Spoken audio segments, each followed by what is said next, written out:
Bom, galera, vamos a mais uma aula especial para você, falando de biomas, falando de Mata Atlântica. Sim, um tema bem bacana para a gente estudar. Primeiro, falou Mata Atlântica, você deve lembrar de floresta tropical. E eu pergunto agora para você se nós temos algum outro bioma no Brasil com essa mesma característica. Sim, nós temos a Amazônia. A floresta amazônica, assim como a Mata Atlântica, são florestas tropicais. Então, se você é um expert, se já estudou aula sobre floresta amazônica, né, você também sabe bastante sobre a Mata Atlântica, porque quando eu falo das características dela, é a mesma coisa. Vou falar algumas observações importantes no decorrer da aula. Calma lá. Bom, então, Mata Atlântica é uma floresta tropical, que ela vai lá, né, do norte ao sul do Brasil, correndo o litoral, banhada pelo Oceano Atlântico, Mata Atlântica. E ela é por isso que ela tem, então, esse nome. É uma floresta, ela tem o extrato arbóreo, assim como a Amazônia, e diferente do Cerrado e da Caatinga, que tem, né, o extrato arbustivo, beleza? Então, continuando aqui as suas características, vamos relembrar. Ó, botei aqui uma imagem bonita mostrando que são árvores e é uma mata fechada. Primeiro, heterogênea. São várias espécies dentro da Mata Atlântica. Então, é uma variedade gigantesca de espécies dentro desse bioma. Segundo, ela é latifoliada. Pensa bem. Clima, é um clima que recebe umidade do litoral. Se tem umidade, não tem a necessidade assim de economizar água, de dificultar a evapotranspiração. Ela tem, né, as folhas largas, o sol bate, tira a água e claro que vai ser reabastecido próximo ao litoral, nunca esqueça disso. Ela é mata fechada, é uma árvore coladinha na outra, então o nome que aparece é densa.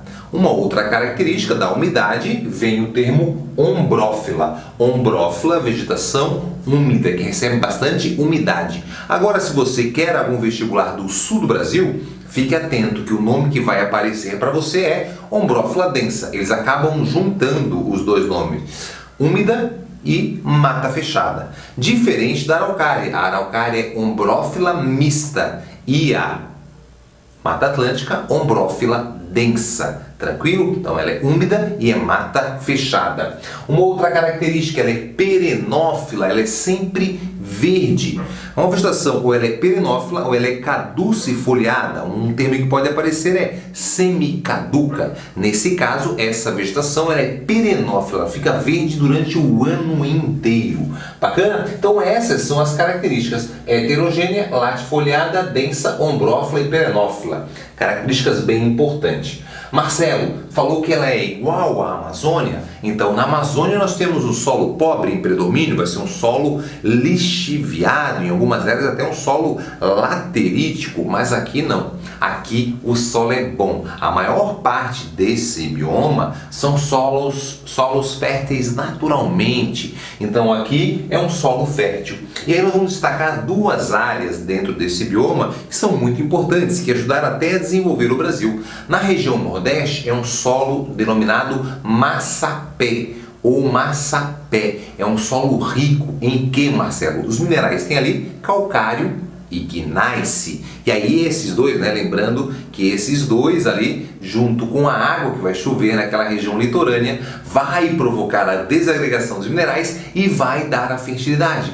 Marcelo, então foi lá que desenvolveu aí o ciclo da cana-de-açúcar? Sim, o ciclo da cana-de-açúcar, se você lembrar desde as capitanias hereditárias, a capitania de Pernambuco ela vai prosperar muito baseado na cana-de-açúcar, plantado nessa região aqui litorânea com solo fértil, beleza? Então é muito importante. Outra área em destaque seria aqui porção centro-sul do Brasil, que é um solo denominado terra roxa, um solo formado de basalto, então basalto é uma rocha ígnea extrusiva que vai desagregar pela umidade, pelo intemperismo e vai dar esse solo vermelho e foi também responsável pelo ciclo do café no Brasil. Então olha como você vê, né, ciclo da cana-de-açúcar, ciclo do café associados, né, à ocupação, à degradação desse meio ambiente em áreas que têm solos férteis naturalmente. Claro que a ação antrópica vai provocando ali, né, o desgaste desse solo com o tempo. A gente não pode afirmar para você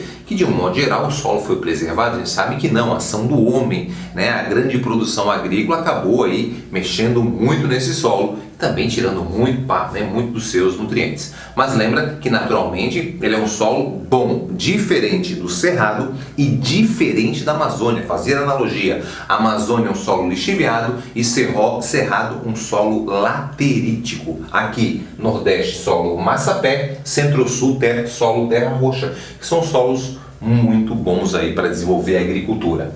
Marcelão, e o clima? Como é que é o clima dessa região?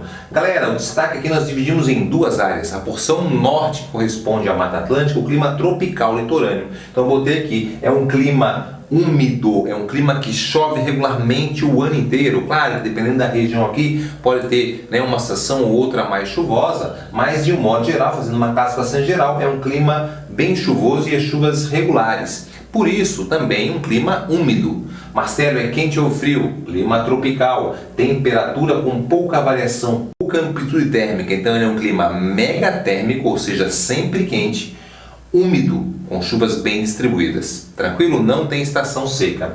Já pegando a parte mais para o sul, o destaque é o clima subtropical, tá? Então, o clima subtropical, também pela proximidade do litoral, ele é úmido o ano inteiro, chuvas regulares, e a diferença você vê a temperatura. Aqui pouca variação térmica, aqui grande variação térmica anual, por isso ele não é um clima megatérmico, e sim um clima mesotérmico, quente no verão e frio no inverno.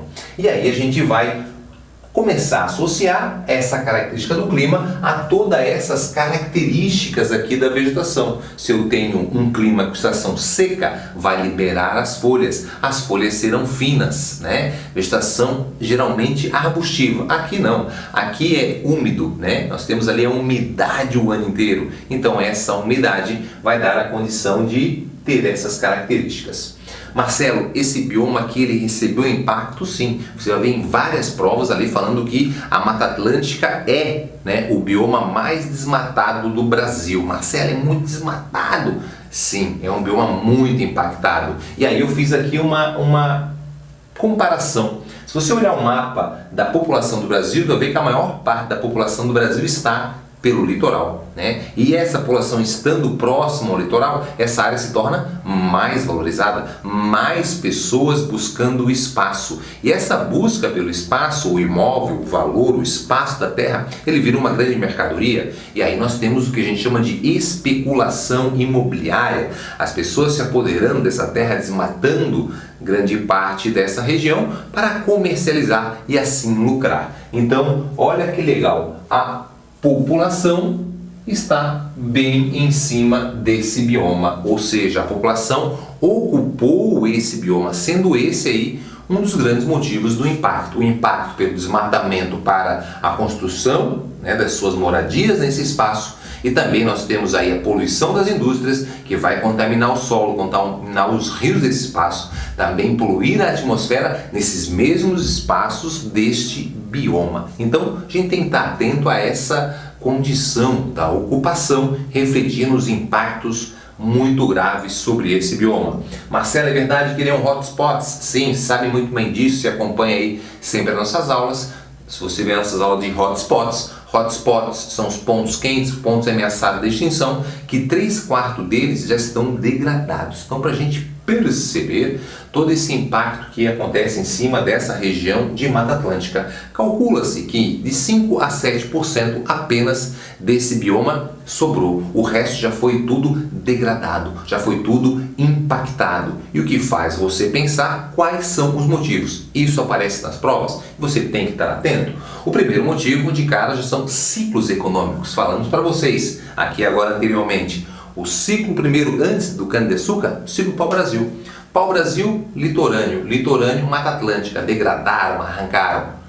Primeiro impacto. Segundo impacto, ciclo da cana-de-açúcar, desmataram, plantaram açúcar.